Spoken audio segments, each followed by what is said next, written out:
Paz, seus meus irmãos, estaremos estudando a lição de número 10 da Revista dos Jovens.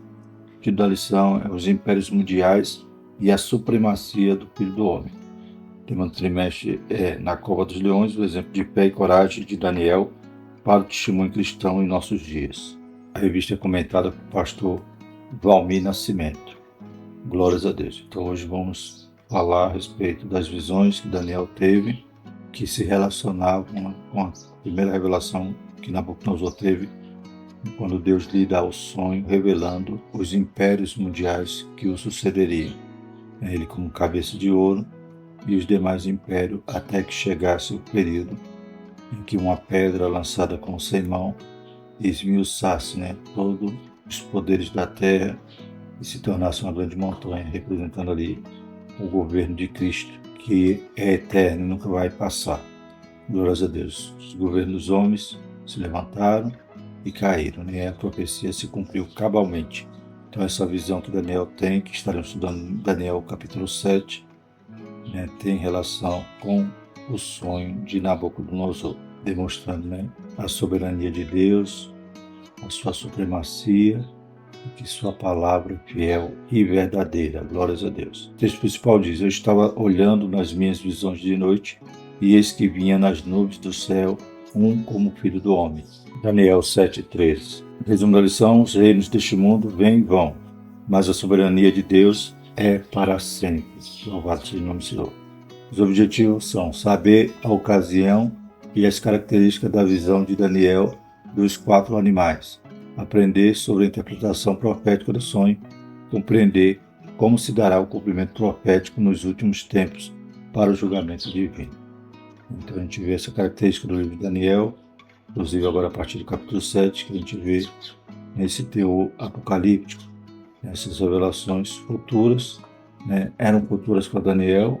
A gente vê alguns impérios que já passaram, já se cumpriram, e Deus deu a revelação centenas de anos antes para Daniel, e há também revelações futuras que ainda não aconteceram, como veremos aqui na nossa lição, inclusive a manifestação final aqui do anticristo, e a sua derrota e a instauração do reino de Cristo. Então, da mesma maneira que esses impérios mundiais são representados ali pelos animais que sucederam, e realmente aconteceram, também o governo de Cristo sobre todo o mundo, sobre todas as nações, irá ocorrer. Louvado seja o nome do Senhor. O texto bíblico se encontra em Daniel capítulo 7, versículo 3 a 8 e versículos 13 e 14. E 4 animais grandes, diferentes uns dos outros, subiam do mar. O primeiro era como leão e tinha asas de águia. Eu olhei até que lhes foram arrancadas as asas, e foi levantado da terra e posto em pé como um homem, e foi-lhe dado um coração de homem. Continuei olhando, e eis que o segundo animal, semelhante a um urso, o qual se levantou de um lado, tendo na boca 3 costelas entre os seus dentes, e foi-lhe dito assim: Levanta-te e devora muita carne. Depois disso, eu continuei olhando, e eis aqui outro semelhante a um leopardo, e tinha 4 asas de ave nas suas costas.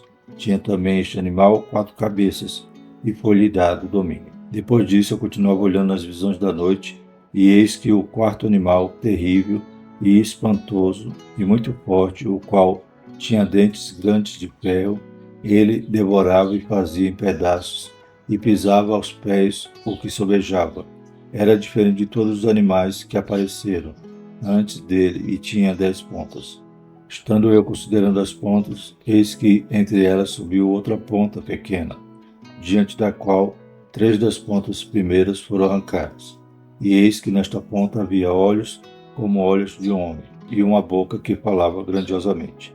Estava olhando nas minhas visões de noite, e eis que vinha nas nuvens do céu um como filho do homem, e que dirigiu-se ao ancião de dias, e o fizeram chegar até ele. E foi-lhe dado domínio e a honra e o reino, para que todos os povos, nações e línguas o servissem. O seu domínio é um domínio eterno, que não passará, e o seu reino, o único que não será destruído. Visões maravilhosas que Daniel teve, e Deus descortinando para ele ali todo o futuro, futuro próximo, que sucedeu logo após da sua morte, sucedeu então Ele ainda conseguiu ver a segunda parte do sonho, o segundo animal, ou a segunda parte da estátua ali que Nabucodonosor viu em seu sonho, que era o Império Medo-Persa, né? Ele ainda serviu ali a Sírio e a Dário, mas Deus também estava revelando coisas futuras para ele, como o Império Grego e o Império Romano. Glórias a Deus. E coisas futuras para nós, que será o Império de Cristo, quando, né, aleluia, derrotar, né, esse chip pequeno aqui que veremos, que trata-se do anticristo, né, desse que vai também governar mundialmente, aleluia, por um curto período de tempo, pois a palavra do Senhor é verdadeira e fiel e já limita o período que, né, este rei vai dominar, ou esse governante vai dominar sobre a terra, né. Depois vem Jesus, o derrota, lança no lago de fogo e enxofre, juntamente com o falso profeta, prende Satanás por 1000 anos, e durante esses 1000 anos se cumpre a profecia de Jesus reinando sobre as nações aqui na terra, para depois continuar eternamente, né? Agora já em uma outra realidade, quando todos nós estaremos ali na glória, no céu. Louvado seja o Senhor, novos céus e nova terra, pois essa terra e esse céu passarão. Louvado seja Deus. Então essa lição é uma lição escatológica, né? E devemos seguir, né? Interpretar conforme, né, a nossa linha de interpretação de nossa igreja, que é pré-milenista, pré-tribulacionista, né? Então é assim que nós cremos, assim que está em nossa declaração de fé, né? E como disse o pastor Ciro Zibodi, todo assembleiano que se preza subscreve a sua declaração de fé. Veremos que é uma interpretação usando uma hermenêutica bíblica que faz uso de uma máxima da hermenêutica de que a Bíblia explica a própria Bíblia, né? Temos uma interpretação gramática literal, então realmente a própria Bíblia vai explicando e a gente pode fazer essas pontes de Daniel com Apocalipse, de Zacarias, né? Então toda a Bíblia ela fala uma mesma mensagem. Glórias a Deus. E a nossa interpretação eu considero bem coesa, bem lógica, né? E realmente embasada completamente na palavra de Deus. Então, nós cremos que Jesus voltará, que nós temos um arrebatamento iminente, que se dará antes da grande tribulação. Então, a igreja é tomada, o mundo passa por juízo, Israel também vai ter um processo na grande tribulação, eles vão ter que passar por ela, até que eles vão reconhecer que Cristo é o Messias. Deus derrama um espírito de súplica no final da grande tribulação, que eles estarão também sendo atacados, sendo quase destruídos, né? Mas por todas as vezes que aquele povo sofreu o risco de ser destruído, Deus sempre interveio.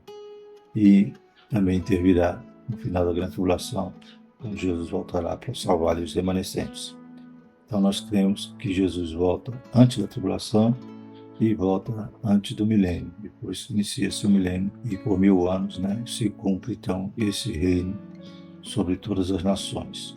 E na sequência, né, dá continuidade ao reino eterno de Cristo. Aleluia, já uma nova realidade. Mas cremos literalmente no milênio, então cremos que a palavra do Senhor tem se cumprido, a gente tem visto e está prestes a se cumprir, né, esses acontecimentos derradeiros que se inaugura com o arrebatamento da igreja. Então, para Jesus vir arrebatar a igreja, é algo iminente que não depende de nenhum sinal, pode acontecer a qualquer momento. Mas o arrebatamento é um sinal que inicia-se nos acontecimentos derradeiros da história. Então tem que acontecer primeiro o arrebatamento. A introdução diz: na lição de hoje estudaremos o capítulo 7 do livro de Daniel, que contém a descrição de uma visão profética que ocorreu durante o primeiro ano do reinado de Belsazar. Essa visão precede os eventos narrados nos capítulos anteriores do livro e possui um paralelo com o sonho de Nabucodonosor narrado no capítulo 2, mas com uma riqueza de detalhes que aprofunda nossa compreensão sobre o desenrolar da história mundial e a suprema soberania divina que permeia todos os eventos. A lição nos lembra de que Deus está no controle de todas as coisas.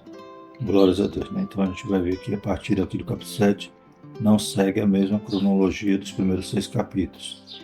Então, por exemplo, né, a gente já estava no capítulo anterior estudando o momento do Império Medo-Persa. Quando Daniel é lançado na Cova dos Leões, foi no período do rei Dário. Mas agora a visão, né, ela aconteceu, foi antes, né, foi no período do primeiro ano do rei Belsazar. Então, cerca de 10 anos antes de acontecer aquela escrita na parede e terminar o reinado ali da Babilônia. Então, a gente vai ver que a partir do capítulo 7, ele segue uma sequência, mas não é a mesma cronologia do capítulo 6. Então, o capítulo 6, o livro tem um teor narrativo, e a partir do capítulo 7, agora tem esse teor profético. E essas visões vão demonstrar, né, que Deus é soberano, que Deus está no controle de tudo, que Deus está no controle da história, né, ainda que se levantem líderes, né, governantes que acreditam que chegaram ali pela força do seu braço, do seu poder, da sua inteligência, né? A gente vê que Deus institui e destitui, né? Deus é que está no controle e toda a sua palavra vai se cumprir, né? Então, passa os céus, passa a terra, a palavra do Senhor não passa. E todos esses impérios mundiais, eles nasceram e morreram. Mas o que Deus prometeu, o que Deus revelou, aconteceu, está acontecendo e vai acontecer, porque a sua palavra é fiel. O primeiro tópico é a visão dos 4 animais. O primeiro subtópico é a ocasião da visão. A profecia de Daniel descreve uma visão que o profeta teve durante o reinado de Belsazar. Vale lembrar que a partir dessa lição o livro não está redigido de forma cronológica, por isso não é uma sequência do capítulo anterior, né? Não está na sequência cronológica que estava, né? Voltamos agora para Daniel revelar essas visões que ele teve no período anterior, mas a partir de agora tem uma sequência cronológica, né? Vai ver que ele registra o que aconteceu no reino de Belsazar, depois também a gente vai ver as visões que ocorrem, né, já no Império Médio-Persa, né? Então são 2 visões antes de Dário e 2 visões após o reinado de Dário, ali após o início do reinado de Dário. Então existe uma sequência cronológica, mas só que a gente agora voltou para trás, né? Estava no capítulo 6, agora a gente volta o início do reino de Belsazar. Daniel data a visão do primeiro ano do reinado de Belsazar. Logo, ela ocorreu pelo menos 10 anos antes do banquete mencionado no capítulo 5, sobre o qual estudamos na lição 8. Para mim é importante o registro que Daniel faz dessa data, desse período que a visão veio até ele. A gente vê que no capítulo 2 teve o sonho, e só no reino de Belsazar Daniel agora tem essas visões que estão correlacionadas. Na visão de Daniel, ele observa os 4 ventos do céu agitando o grande mar. Capítulo 7, versículo 2. Essa imagem simbólica sugere que eventos poderosos e influentes representados pelos ventos estão prestes a desencadear mudanças significativas e turbulentas na história da humanidade, simbolizada pelo mar. Na Bíblia, a agitação do mar representa a inquietude das nações da terra. Isaías 17:12, Apocalipse 17:15, né? Então o mar representa as nações, né? Essas inquietudes. Mas quem provoca a inquietude, quem faz a mudança são os ventos. E os ventos representam, né, a soberania de Deus. É Deus que tira e põe, é Deus que determina, né, o período de início e fim desses governos. Louvado seja o nome do Senhor. Então, Daniel tem a visão começando com esse grande movimento, né, que também lhe assusta, e vai agora apresentando ali os animais, um após o outro, né? Ou seja, ele não viu os 4 animais de uma vez, ele viu na sequência, porque seriam governos subsequentes. Segundo subtópico, os 4 grandes animais. Daniel continua descrevendo sua visão, na qual 4 grandes animais surgem do mar: o leão com asas de águia, o urso, o leopardo com 4 asas e o 4º animal, terrível e espantoso. A notável característica desses animais é que cada um deles é diferente do outro, o que indica que eles representam reinos ou impérios distintos, cada um com suas próprias características, poderes e importância na história, né? Então, já uma primeira característica da visão, né? São animais diferentes, então demonstra que seriam impérios, reinos, né? Reis, com características diferentes uns dos outros. E a gente sabe, pela história, né? O cumprimento de parte dessa visão demonstrou tudo isso, né? Cada império é distinto do outro, né? A Babilônia era diferente do Império Persa, tinha uma forma de agir, tinha uma forma de guerrear e de reinar, da mesma forma os métodos. A gente vê que os métodos têm mais abertura religiosa, né? Ciro permite que os judeus voltassem para Jerusalém, porém a maioria não volta, fica ali no império. pois são sacudidos, né, por Amã, né, que quer matar todos, como estamos estudando na lição dos adultos. E vem a Grécia também completamente diferente depois, né, Alexandre Grande, com a cultura, com o helenismo, e por final, né, representando aqui o quarto animal terrível, vem Roma também, todas as suas características bélicas e sua administração completamente diferente dos outros reinos, na sua maneira de agir. Então, 4 animais distintos. E associamos, né, a impérios desses animais exatamente quando olhamos para o sonho de Nabucodonosor. Né? Deus deixou bem claro, dando o sonho a Daniel e revelando, né, pois Nabucodonosor havia esquecido, e Deus dá de novo o sonho e revela que ali eram governos, né, eram impérios que seriam sucedidos uns após os outros. Também a maneira agora a gente interpreta esses animais, deixando claro isso. Né? Vamos lá no finalzinho, quando vai falar dos 10 chifres, né? Chifre quer dizer poder, né? As 10 pontas, representando reis, representando, né, governantes. A simbologia animalesca indica a natureza selvagem dos impérios, que batalham em busca do domínio e poder. Né? Então, são animais distintos e são animais ferozes, demonstrando a violência, né, que aqueles reinos iriam, né, exercer sobre a humanidade. Né? Então eram coisas representadas, né, por essa característica selvagem dos animais. Né? Ninguém brinca com leão, ninguém brinca com urso, com leopardo, nem com um animal terrível. Né? Ela vinha realmente para estraçalhar, pisar, né, matar. Então a gente vê que por isso que eram representados por animais ferozes. E esses 4 animais representam os reis da terra, versículo 17, que diz: esses grandes animais, que são 4 reis que se levantarão da terra. Né? Ou seja, né, 4 reis, 4 reinos, né, 4 impérios. E são eles: o rei da Babilônia, o rei Medo-Persa, o rei da Grécia e o rei de Roma. Né? Claro que representando ali todo, né, as suas sucessões, todo o seu reino, toda a duração desses impérios. Portanto, profetizando no período do Império Babilônico, Daniel anteviu a sua queda e os governos seguintes. Né? Glórias a Deus. Vimos quando Daniel vai revelar o sonho ali de Nabucodonosor. Citamos quando estudávamos a lição que realmente era um risco que Daniel corria. Né? Imagine, Daniel está dizendo para Nabucodonosor: seu reino é esse, mas vai passar e vai ser substituído por outro.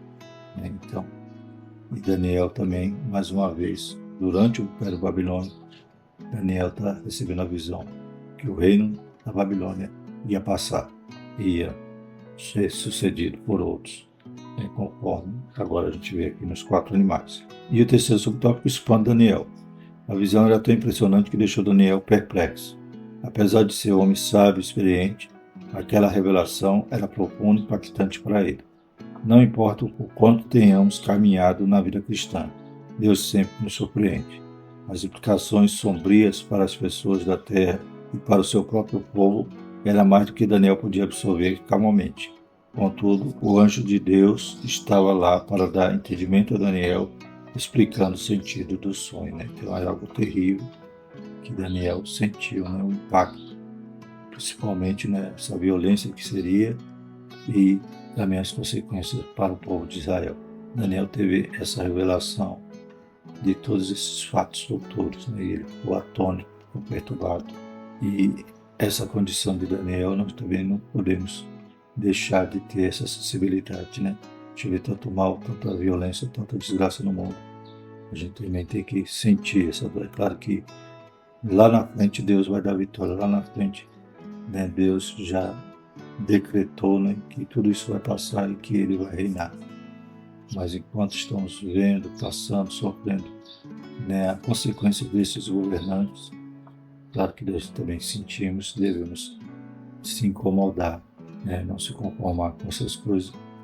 E a nossa saída, né, a nossa reação tem que ser pregar o Evangelho, para que almas, né, possam encontrar o refrigério, né, arrepender dos seus pecados, confiar Jesus e fazer parte do reino de Deus. Aleluia, que já é chegar. Glórias a Deus. O segundo tópico vai falar sobre a interpretação do sonho. O primeiro subtópico, os reinos deste mundo. O sonho de Daniel guarda a relação direta com a estátua do sonho de Nabucodonosor no capítulo 2. O sonho e a visão retratam as mesmas realidades históricas sobre perspectiva diferente, né? Então, é a mesma revelação, só que agora nos traz mais detalhes, né, mais características desses reinos. Então, o Senhor vai clarear mais esses fatos a Daniel, deixando registrados, para que nós possamos hoje olhar e ver realmente tudo isso se confirmou, né, e ter a viva esperança daquilo que falta ser realizado. A letra A é o Império Babilônico. O leão, animal feroz e régio, corresponde à cabeça de ouro, conforme Daniel 2,38. E em Jeremias 4,7 e 50,17, Nabucodonosor é comparado a um leão. A menção de que lhe foi dado um coração de homem alude à sua restauração após ter vivido entre os animais. Daniel 4. Então, as profecias já referiam a Nabucodonosor como esse leão, né? E também lá em Abacuque diz que eles vêm velozes como águias, né? Quando o Abacuque se incomoda ali com a situação de Judá, né? Clama a Deus e Deus diz: eu vou mandar a Babilônia para fazer juízo. Então, demonstra a característica desse reino. E essa parte, né, da profecia, né, podemos correlacionar com a situação que Nabucodonosor passa, né? Interessante. Diz assim: foi levantado da terra e posto em pé, como um homem, foi lhe dado um coração de homem. Então, embora era esse animal feroz, há um momento que Nabucodonosor tem essa experiência com Deus, pois até proclamou um edito, mostrando ali tudo que ele passou, se tornou um animal comendo mato, comendo capim, mas, né, no final daqueles 7 tempos, Deus o levanta, né, e ele agora proclama a glória de Deus, né? Então, pode ser que essa parte da profecia relacionada ao leão e ele se levantar e receber agora um coração de homem, esse finalzinho, né, da história de Nabucodonosor. Mas esse império iria passar. E a letra B diz: o império Medo-Persa. O osso que levantou de um lado é retratado como o peito e braços de prata da estátua, correspondendo ao império Medo-Persa. A este animal as pessoas diziam: levanta-te e devora muita carne. Versículo 5. Na simbologia profética, segundo os pastores Antônio Gilberto e Severino Pedro, as 3 costelas entre os dentes seriam potências conquistadas pelo Império: Babilônia, Lídia e Egito. Então, cada característica do animal tem um significado, né? Conforme a interpretação aqui, nossos eruditos aqui, né? Os falecidos pastores Antônio Gilberto e Severino Pedro, nossos teólogos. Então, vemos que até as costelas que estavam na boca do osso têm um significado. Seriam aquelas nações que a Pérsia domina, né? Para iniciar ali a supremacia ali naquela região, iniciar o seu império. Babilônia, Lídia e o Egito. Potências que caem diante dos medos persas. E até se levantar de lado, né, pode significar também a questão do império, da união dos medos e persas. E é claro que tinha um lado mais forte, né, o lado de Ciro. A gente pode relacionar as características dos animais às características desses imperadores, desses governantes, ou desses impérios. E a letra C trata do Império Grego. O leopardo com asas correlaciona-se com o ventre e os quadris de bronze. As características desse animal representam adequadamente o Império Grego, liderado por Alexandre o Grande, que conquistou uma nação após outra com extrema velocidade. Então, o leopardo é um animal ligeiro, e a gente vê essa característica das 4 asas que a gente vai ver agora, né? Como realmente está visível, né, a característica do Império ali de Alexandre o Grande. Vamos ler. Com sua morte, o Império se dividiu em 4 partes, distribuídas entre os seus generais: Seleuco, Ptolomeu, Lisímaco e Cassandro, né? Então, ele não deixou um sucessor, né, um herdeiro, mas sim o seu império foi distribuído, foi dividido em 4 e distribuído entre esses 4 generais, né? O leopardo tinha 4 asas, 4 cabeças, né? Então, a gente percebe que tem tudo a ver, né, com o que aconteceu, né? Isso a Daniel sendo revelado, né, centenas de anos antes. Louvado seja o nome do Senhor. E, inclusive, esse Seleuco e Ptolomeu têm, né, uma relação forte com a história do povo judeu, né? Por exemplo, o Antíoco Epifânio, né, faz parte, né, dessa região que Seleuco agora vai dominar ali na Síria, juntamente, né, com todas aquelas províncias em volta inclusive Jerusalém. E Ptolomeu mais para o sul, né, Alexandria, no Egito. Não havia guerra entre esses dois generais posteriormente, né? E essa situação bélica ali na região, Israel está no meio de tudo isso. A gente vê depois a imagem do Antíoco Epifânio, que vai se associar até ao anticristo, porque ele vai odiar os judeus também e vai querer destruir toda a região judaica. E, por final, a letra D, o Império Romano. O quarto animal despertou a curiosidade de Daniel de maneira singular. Versículo 19. Ele lembra a parte inferior da estátua, com pernas de ferro e os pés e dedos de ferro e barro. O profeta antecipou o período em que o Império Romano emergiu como uma superpotência. A descrição do verso 7 diz que o urso fazia seus inimigos em pedaços. No caso aqui na lição tem uma incorreção, né? Que o verso 7 não vai falar do urso, mas sim daquele animal terrível, né? Isca e urso. E quando a gente lê aqui o verso 7 diz: depois disso eu continuava olhando nas visões da noite, e eis que o quarto animal, terrível, espantoso e muito forte, o qual tinha dentes grandes de ferro, ele devorava e fazia em pedaços e pisava aos pés o que sobejava. Era diferente de todos os animais que apareceram antes dele e tinha 10 pontas. Esse animal era tão terrível que era indescritível, né? Daniel não conseguiu associar com nenhum animal da terra. E é ele que então despedaçava. Esse então seria a revelação do Império Romano. A primeira coisa que fazia o Império Romano após conquistar uma nação era dividir suas terras em regiões, tetrarquias, províncias e distritos. A gente vê isso na época de Jesus, né, que havia Judéia, Cesareia, Idumeia, Galiléia, então era dividido, né? Então, ele fazia isso, essas divisões, colocava reis em cada região, então o Império Romano despedaçava as nações nesse aspecto também, além da violência, também essa divisão político-geográfica. Era uma forma, né, de manter ali as nações subjugadas, né? Enfraquecer a unidade de cada nação. Enquanto era formidável, representado pelo ferro em sua força e eficácia administrativa, também se mostrava frágil, como o barro, devido à imensa corrupção que, em última instância, contribuiu para o declínio de um império, cujo nome se tornou sinônimo de grandiosidade e decadência, né? Então, tão grande, mas também foi corrompido, foi como o barro aqui, né? Demonstrando a sua fraqueza, acabou, né, em decadência, né? Os inimigos eram mais internos do que externos e se dividiu o Império Romano, mas até hoje influencia, né? A gente vai ver que perdura uma estátua que Nabucodonosor viu no seu sonho, né? Ainda tem os dedos dos pés, esses 10 dedos, né? Ou seja, 10 governantes, ou os 10 chifres do animal. A gente vai ver que isso ainda está influenciando todo mundo, e do meio deles ainda surge um que vai governar o mundo no período da grande tribulação, que é o anticristo. É o segundo subtópico, o anticristo. As 10 pontas, algumas traduções usam a expressão chifres, que saíam da cabeça do quarto animal, prefiguram 10 reis dividindo o antigo Império Romano.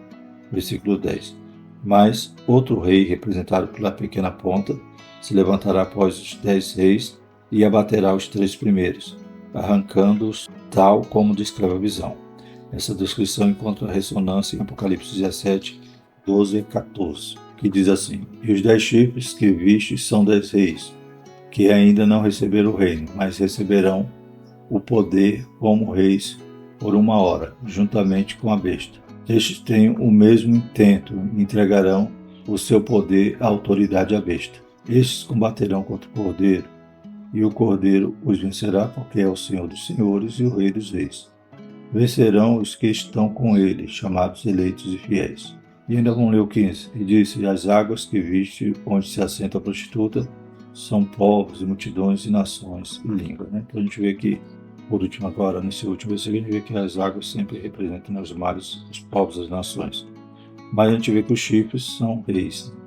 Né? E na época de João ainda está dizendo que eles ainda vão receber poder. Então, era uma profecia futura, né? Então, esses reis que estarão no período que desencadeia todo esse processo, né, escatológico final, ou seja, vem um arrebatamento, depois o anticristo se revela, né? Ele se sobrepõe sobre os outros reis, como vimos aqui, ele arranca 3 chifres e ele passa então a governar. A gente viu também em Apocalipse que os 10, né, transfere ali o poder para o anticristo, né? Isso não sabemos como vai suceder, não sabemos quem são esses reis, não sabemos também qual é a origem do anticristo. Mas nós não estamos aguardando o anticristo, estamos aguardando o arrebatamento da igreja. Isso aí é para quem ficar. Mas a Bíblia já deixa claro o que vai acontecer. Nós já não tateamos como um cego buscando caminho, pois já está tudo revelado.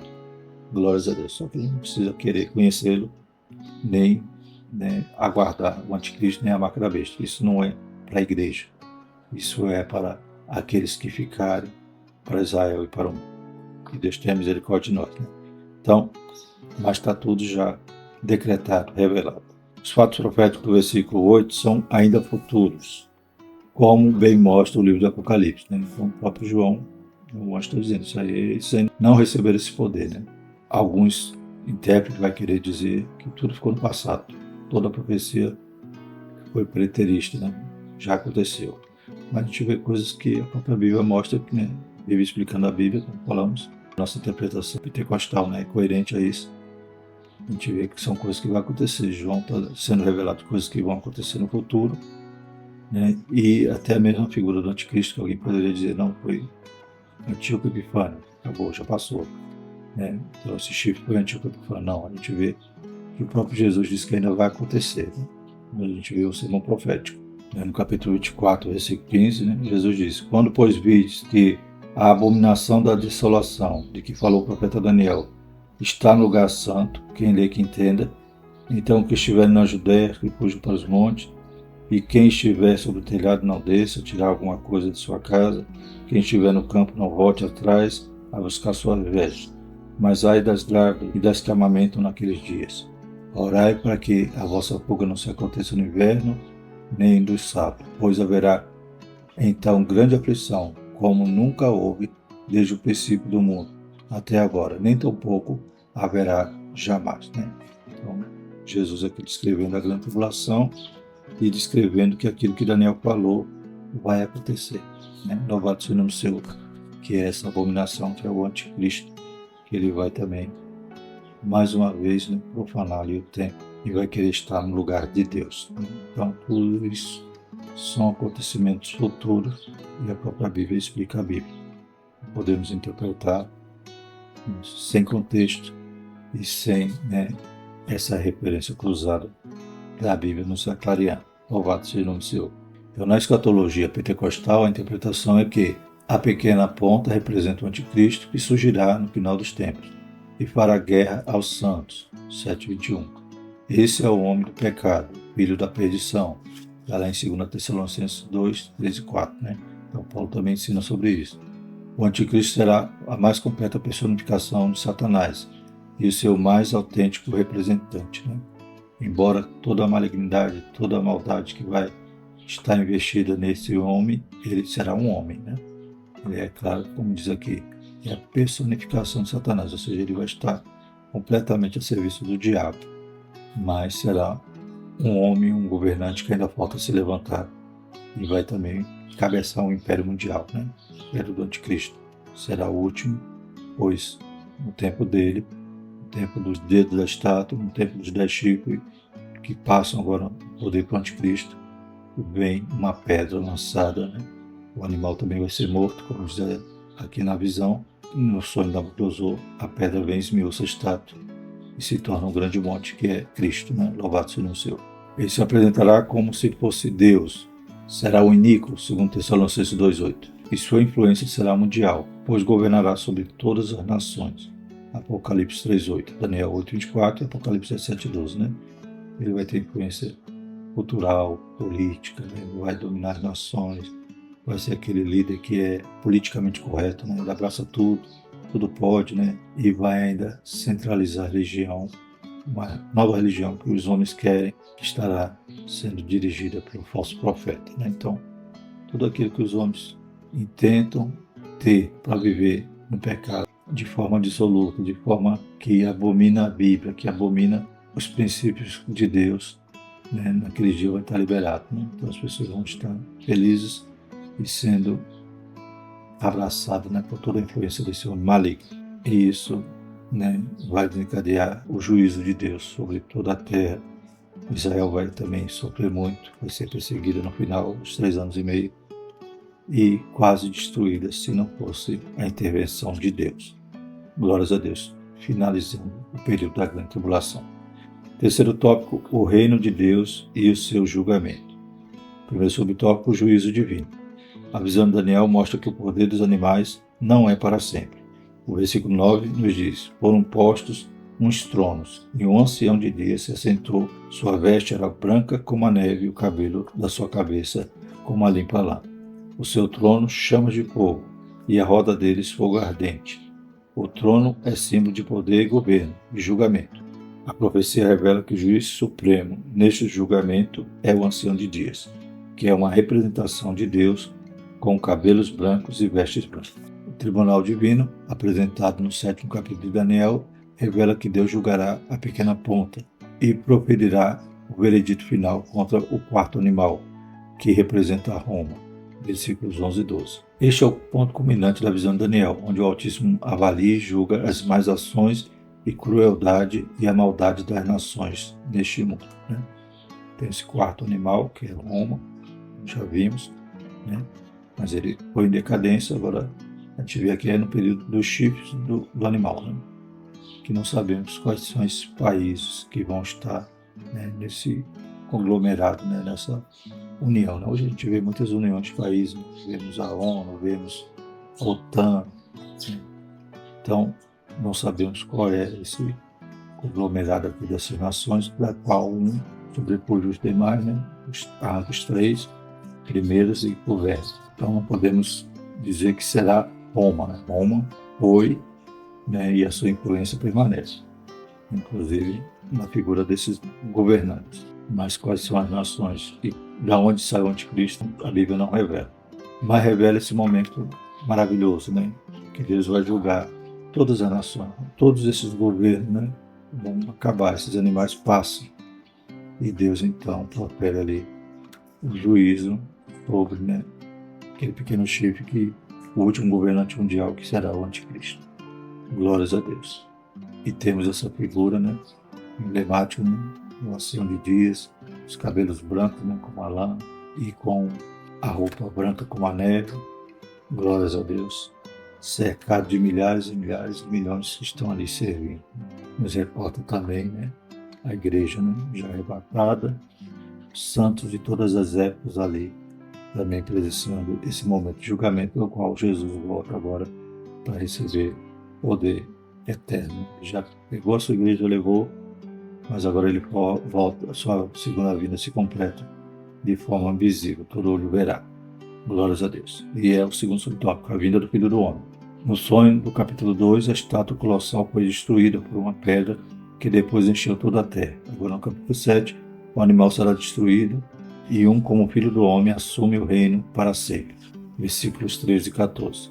A pedra que esmaga a estátua e cresce para encher a terra é comparável à ascensão de Cristo como o Messias e a promessa de que seu reino se estabelecerá para sempre. Significa que os poderes terrenos e humanos são temporários, mas o reino de Deus é eterno e preencherá todo o espaço.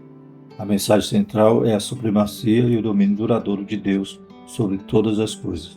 Isso renova nossa esperança e fé no poder do Senhor Deus.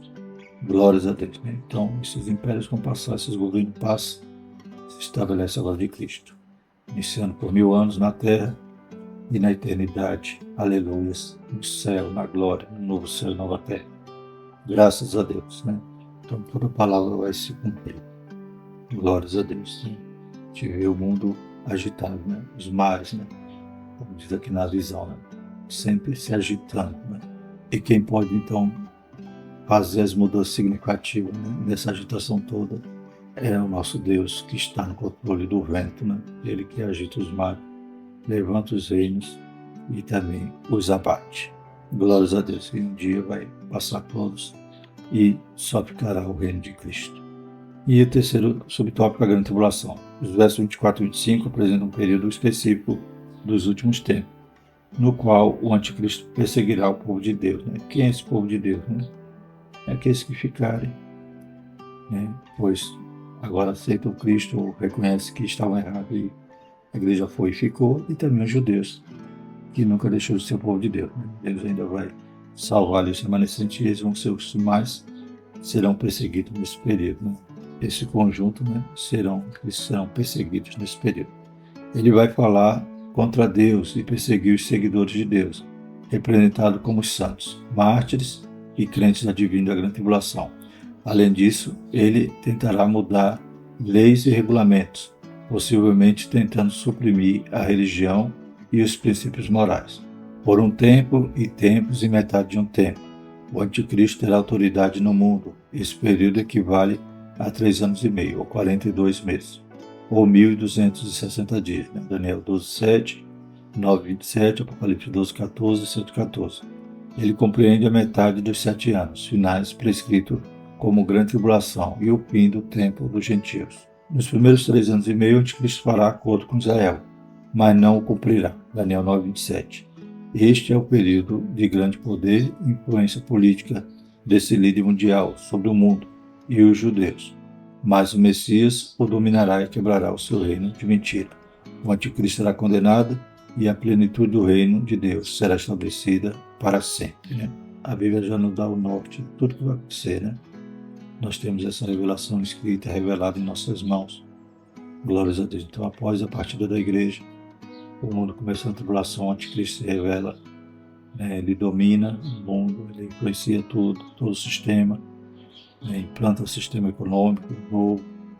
Só vão poder comprar quem tiver com a marca da besta. A gente não sabe também o que é a marca da besta, não pode ficar especulando. A gente não segue uma escatologia especulativa. O mundo quer, em qualquer acontecimento, já diz, ali é o anticristo, ali é a marca da besta. Não. A gente lê a palavra e de forma sóbria, né, interpretamos. E o que está revelado, o que não está, a gente espera, né? Vai se revelar e vai ficar claro, né? Nós não queremos nem ver essa parte, né? Anticristo, marca da besta, já vai estar longe. Mas já está tudo marcado, tudo revelado. Né? E a gente vê também esses 3 anos e meio, né? O Daniel e o Apocalipse vai demonstrar isso. Né? Daniel é comparado também com o Apocalipse do Antigo Testamento. Né? A gente vê que está bem relacionado às profecias. Né? Então, o anticristo reina por 3 anos e meio, faz um pacto com Israel. Né? Provavelmente nesse período o templo é reconstruído, porque a profecia, né, que o sacrifício vai cessar, ou seja, para que haja sacrifício, tem que haver templo. Então, esse acordo provavelmente vai permitir que o templo seja reconstruído. Eles vão estar contentes com o anticristo, quem sabe até pensando que seja o Messias, mas depois ele se revela e, por final, eles vão reconhecer quem era o verdadeiro Messias e vão clamar pelo seu socorro. E Jesus vem salvá-los. Glórias a Deus. Então, a palavra de Deus é fiel e verdadeira. E o Senhor, nosso Deus, Ele está no controle de tudo. Graças a Deus. A conclusão diz o seguinte: como vimos no capítulo 7, Daniel recebe visões a respeito dos 4 grandes impérios e do estabelecimento do reino eterno de Deus. Essas visões revelam a promessa de que, apesar dos impérios e das forças poderosas que governam o mundo, o Senhor Deus continua no controle e, ao final, estabelecerá o seu reino eterno de justiça e paz. Isso nos desafia a manter nossa fé firme, mesmo em meio às incertezas e turbulências do mundo, pois Deus tem um plano soberano para que se cumpra. Né? O nosso Deus é todo-poderoso e soberano, e Ele está no controle, né, da história. Graças a Deus, tudo vai se cumprir. Por isso que a Bíblia diz que nós já somos mais do que vencedores em Cristo Jesus. Amém? Vamos orar, agradecer ao Senhor por essa palavra. Maravilhoso Deus, te louvamos, Pai, por essa lição maravilhosa. Que você possa continuar despertando, Pai, aleluia. Estejamos, Pai, atentos, vigilantes para o momento, Pai, que inicia, Pai, todo esse processo, todo, Pai, o desencadear, Pai, do final da história, que é um momento precioso que esperamos, o arrebatamento da igreja. Deus Santo, que possamos estar, aleluia, fazendo parte da primeira ressurreição e não ficar no mundo, Pai, para poder experimentar todas essas coisas que ainda hão de acontecer. Deus Santo Poderoso também nos dá, Pai, aleluia, um despertamento para pregarmos a Tua palavra, para alcançarmos aqueles que estão longe, aqueles que ainda não fazem parte do Teu reino. Nos ajuda, Pai, vai despertando o dom dos jovens, Pai, para a glória do Seu santo nome, nós te pedimos e te agradecemos. Amém. Que a graça do nosso Senhor Jesus Cristo, o amor de Deus e a comunhão do Espírito Santo seja conosco hoje e sempre. Amém.